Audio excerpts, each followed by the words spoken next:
Friends, have y'all seen the news about all of these plane crashes and incidents that have been happening as of late? I'm going to say maybe within the last 3 weeks, it's been something else. I um, visit with a content creator that's pretty much been keeping up with them, and it's like, every day he's on several times a day because he keeps up with the updates as well. And so he's doing lives like several times a day regarding these plane accidents, incidents, and their updates for each one of them. It's crazy. Um, but my question was, I was wondering how much of this had anything to do with the FAA director being um, released. I'm going to say released. I think they officially said he resigned. But then, as of January the 20th, Donald Trump, was inaugurated on January the 20th. And his first line of business was to put a halt or a hiring freeze on any of the federal workers, specifically also workers that the air traffic controllers. I am not certain as to why he chose to focus on this area where it comes to the air traffic controllers and aviation and things like that. I have no idea why he chose to focus on this area, but he has. And since January the 20th, it's been like nonstop issues. I'm sorry, please forgive my stomach and processing my breakfast. But he likes to say that the firings and things are regarding the what do you call it? Diversity, equity, and inclusion hires, and a lot of the people that were hired in these positions might not have necessarily been qualified for them simply because they were hired through a diversity, equity, and inclusion program. I'm sure that there have been some issues with that. I know there were some near misses. However, we didn't start receiving all of these problems prior to him putting a hiring freeze and firing all of these people. I'm going to say within the last 24 hours, he's specifically gone on like a firing spree of these people. And it is a cause for concern. Um, I'm I'm worried if simply the hiring freeze has started to cause a lot of problems. What do you think is going to happen now when you have a lot of people that are being fired? They're already working currently. Each person is doing the job of two persons, 2 to 3 personnel. Now that people are going to be fired, you can imagine that's going to be a lot worse. It's going to put much more of a strain on the people that are staying behind. The people that are remaining are now going to be forced to do the jobs of maybe 4 or 5 personnel, and it's gonna show. I apologize again. It's gonna show in their work quality. You can't be one person doing the job of 4 or 5 person and expect to be quite efficient at it. There's just no way, and it doesn't say anything regarding the person's work ethic or work qualifications or their abilities. It's just human nature. You can't be one person doing what 5 persons should be doing and think it's gonna come out, quality. It's not gonna happen. So I did find an article, and I'm gonna go over that with you guys. All right, so here is the article that I was about. This was one of them. I found several. But this one just basically lists the 5 plane crashes that have occurred since Donald Trump took office January the 20th. Okay. So it says soon after the start of 2025, a number of terrible aviation disasters were seen.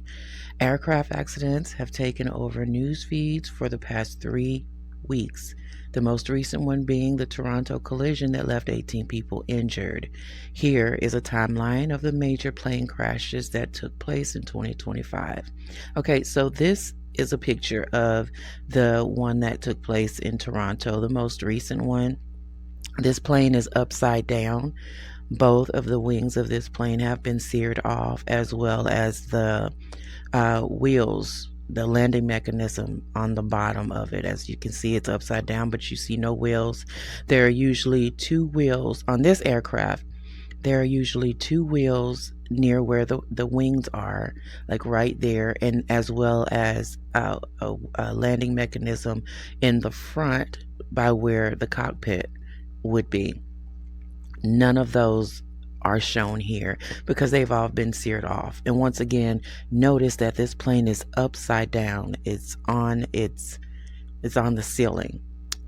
So the people had to be evacuated that way. Can you imagine how scary that must have been for them? All right, so here's the timeline. It all began January 29th with the Washington, D.C. plane crash. A Sikorsky UH-60 Black Hawk helicopter, which is military, and a Bombardier CRJ 700 flying as American Airlines Flight 5342 collided over the Potomac River in Washington, D.C. 3 individuals in the Black Hawk helicopter and 64 members aboard the American Airlines all perished. According to the initial inquiry, the crash occurred about 325 feet, which is higher than the FAA's 200-foot height restriction for helicopters operating at that route. So the helicopter was at about 325 feet when it should not have been over 200 feet. If it was flying like it was instructed, then this whole thing would have been avoided. They wouldn't have been up that high to interact with the American airline flight. Now, there have been a lot of conspiracies when it comes to this flight. I've seen the flight, the recording of it, watched it multiple times over and over again, as many of you more than likely have as well. And it kind of looks like, maybe a little bit like, kind of, sort of, like, maybe sort of a little bit like that jet made an A-line like straight for that plane. Like there was no hesitation. There was no last minute jerking of the wheel. It just went straight into it, like straight. Skies are large, guys. Skies are huge. There's a lot of space up there for him to have. And military helicopters and aircraft, they have a lot of things in their cockpit that allow them to be able to see wide ranges of things. There's no explanation as to why that helicopter didn't see that plane. There's just no explanation for that. So I understand all of the conspiracy theories because it does kind of look a little suspicious. It just, the optics.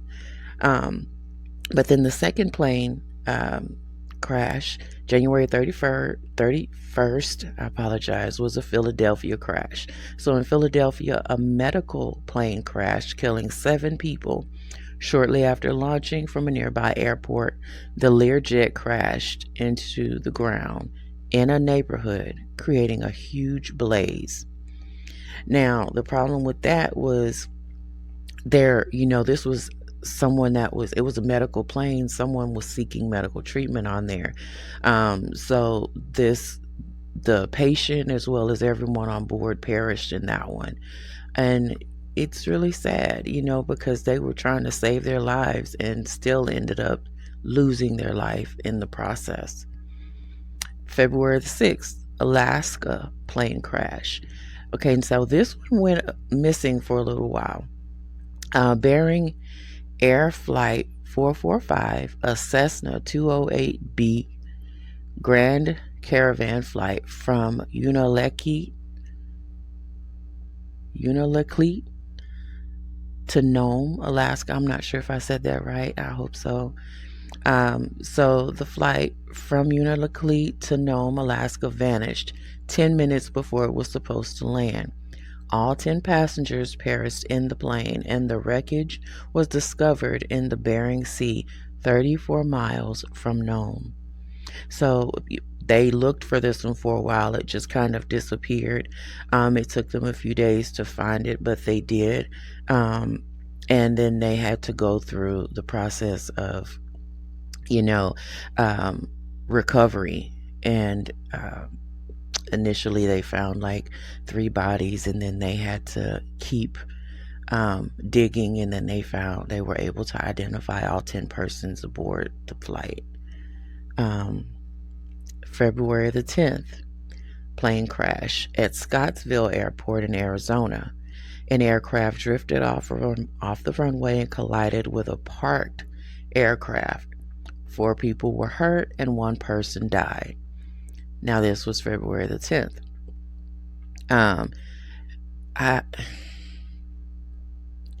How do you run into a parked airplane, man? It's just sitting there minding its own business, and then you just run into it. That's crazy. February the 17th, Toronto plane crash. This was the one that occurred yesterday. A Minneapolis-based Delta Airlines aircraft crashed during the landing at Toronto Pearson International Airport in the midst of snow and strong winds. 15 individuals were, the number now is actually 18. So the news has been corrected. It's 18 individuals were hurt when the plane crashed, with one of them it was 2. So it was actually 2 of them being critically ill, but stable at the time of the first report. One person was actually a child as well. So, but for the most part, this one looks pretty much like a miracle. When you see the flight coming in there, you see how it ripped up like it was running onto the runway, and the fire and the blaze and everything, and then it just seared off the wings, the landing mechanisms, all of it just burned, and even in that, everyone was pretty much safe. People are asking how these people survived.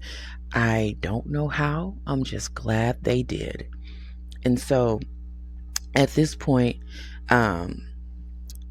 Democrats blame Trump amidst all the plane accidents that took place shortly after President Donald Trump took office.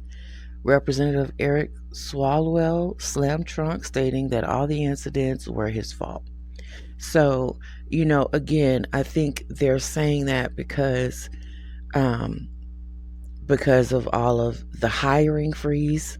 They can't hire anyone to fill these any positions, any air traffic controller positions, nor can they create any other air traffic controller positions. So at this point, everybody's doing the jobs of 2 persons.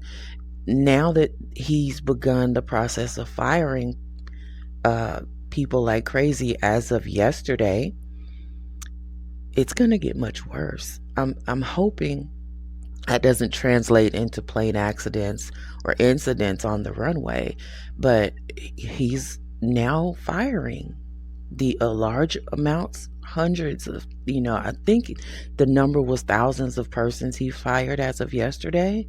I don't know if that means he's offering them any form of severance package, um, or any kind of early release kind of package or anything like that. I'm not sure. I don't even know if they can get fired or leave and still claim unemployment insurance if he's not giving them a severance package. I don't know what that process is looking like. I just know that it's awful.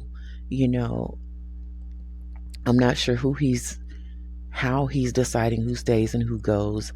I feel for both persons, for the person that stays as well as the person that goes. The person that gets fired, they lose their job. The person that stays now has to do the job of multiple staff. And what, just grin and bear it at the worry of losing their jobs? It's, I don't, I'm moving. I don't know.